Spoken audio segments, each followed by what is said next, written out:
Welcome to the Learning Pines YouTube. We hope this video helps. You start now, pick 3 10 sticky notes and stack them sticky side aligned. This gives consistent edges and adhesion. Fold the first note in half sharply, pressing the crease with your thumbnail. This creates a hinge. Once done, fold the next note to match that hinge, lining edges exactly. Precision matters because small gaps compound.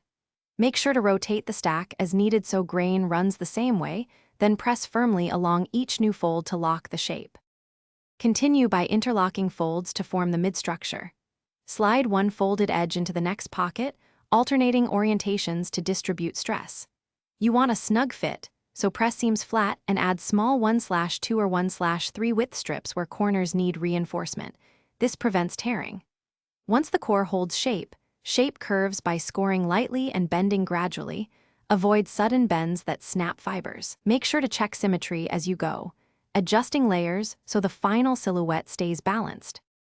To finish, seal open seams with overlapping tabs. Press each joint and hide the last join under a cap note for a clean look. Trim edges carefully, leaving a 1-2 mm allowance so adhesive continues to grip.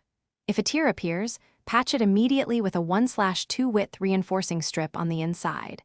If the model collapses, insert thin internal braces made from folded strips to restore rigidity. Remember, small fixes now save a full rebuild later. Thanks for watching. Consider subscribing if we helped you.